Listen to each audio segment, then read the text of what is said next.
Camera కోసం ఓ యువకుడి ప్రాణాలు తీశారు. విశాఖ జిల్లా బక్కన్నపాలెం గ్రామానికి చెందిన సాయి విజయ్ పవన్ కళ్యాణ్ ఫోటోగ్రాఫర్ వృత్తి నిర్వహిస్తున్నాడు. పేద కుటుంబం నుంచి వచ్చిన సాయి విజయ్ ఇంటర్ చదివిన తర్వాత ఈ వృత్తిలో స్థిరపడ్డాడు. కానీ తన వృత్తిలో మరింత ఎదగాలంటే అధునాతన కెమెరా కావాలని అనుకున్నాడు. ఇందుకు తల్లిదండ్రులను ఒప్పించి 15 లక్షల విలువైన కెమెరా కొనిపించుకున్నాడు. ఆర్థిక పరిస్థితి బాగోలేకున్నా అప్పో చేసి కుమారుడి కోరికను తీర్చారు తల్లిదండ్రులు. ఈ క్రమంలోనే ఫోటోగ్రాఫర్గా కూడా సాయి విజయ్ మంచి పేరు తెచ్చుకున్నాడు.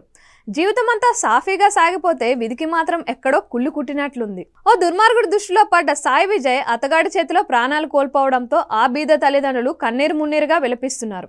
ఈ కేసు గురించి పోలీసులు తెలిపిన వివరాల్లోకి వెళ్తే, సాయి విజయ్ పవన్ కళ్యాణ్ను షణ్ముఖ్ తేజ అనే యువకుడు దారుణంగా హత్య చేశాడు.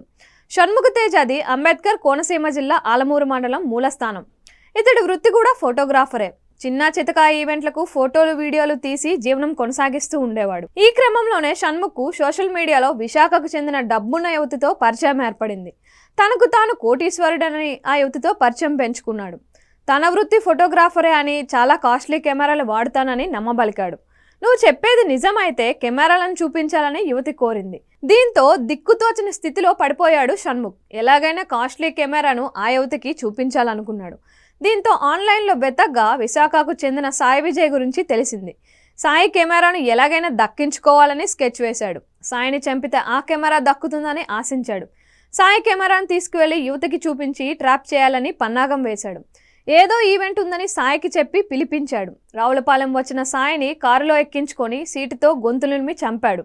మృతదేహాన్ని గోదావరిలో పూడ్చిపెట్టాడు. అయితే అమాయకుడైన సాయికి ఏదో ఒక మూల అనుమానం కూడా వచ్చినట్లుంది.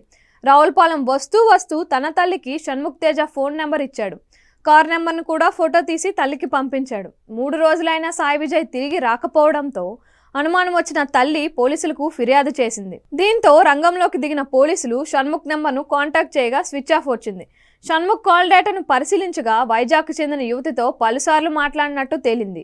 దీంతో యువతి దగ్గరకు వెళ్లిన పోలీసులు ఆమె చేసినట్లుగా షణ్ముఖ్కు మెసేజ్ పెట్టారు. ఎక్కడున్నావని ప్రశ్నించగా అన్నవరంలో ఉన్నట్లు తెలిపాడు.